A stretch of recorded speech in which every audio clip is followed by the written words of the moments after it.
जब गुरु मोह के जाल में बंध जाए तो शिष्य को नर्तकी बनकर भी उनका उद्धार करना पड़ता है। यह है गोरखनाथ जी और मच्छेंद्रनाथ जी की अमर गाथा। कदली देश, जहां योग निषिद्ध था और मोह माया का जाल फैला हुआ था, यहां स्वयं महान योगी मच्छेंद्रनाथ जी भी रानियों के मोह में बंध चुके थे। गुरु को मोहजाल से निकालने के लिए गोरखनाथ जी अपने 2 शिष्यों लंग और महालंग के साथ कदली वन में प्रवेश करते हैं। पहले ब्राह्मण वेश धारण करते हैं, परंतु ब्राह्मण का वेश उनके उद्देश्य के अनुकूल नहीं था। फिर उन्होंने योगी का वेश धारण किया।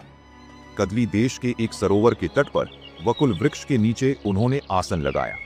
उस सरोवर से एक सुंदर नारी पानी का घड़ा लेकर निकली। वह गोरखनाथ जी को देखकर मुग्ध हो गई। गोरखनाथ जी ने उस नारी से अपने गुरु के बारे में पूछा तो उसने गोरखनाथ जी को बताया कि योगी, यहाँ योगियों का प्रवेश वर्जित है, केवल नर्तकियां ही महाराज मच्छेंद्रनाथ जी से मिल सकती हैं। तभी गोरखनाथ जी ने लिया नर्तकी का अद्भुत रूप। गोरखनाथ जी महल के द्वार पर पहुंचते हैं। द्वारपाल जाकर रानियों से कहता है, महारानियों, बाहर एक अनुपम सुंदरी खड़ी है जिसकी छवि मन मोह लेती है। तभी रानी कहती है, उसे भीतर मत आने दो। नर्तकी बने गोरखनाथ जी द्वार पर ही मर्दल बजाते हैं। महल के भीतर बैठे मच्छेंद्रनाथ जी उस ध्वनि को सुनकर चौंक उठते हैं और कहते हैं, यह ध्वनि, यह तो मेरे शिष्य की पुकार है। गोरखनाथ जी गुरु को महाज्ञान का उपदेश देते हैं और कहते हैं, गुरुदेव, योगी का पथ मोहमाया से नहीं, त्याग और तपस्या से प्रकाशित होता है।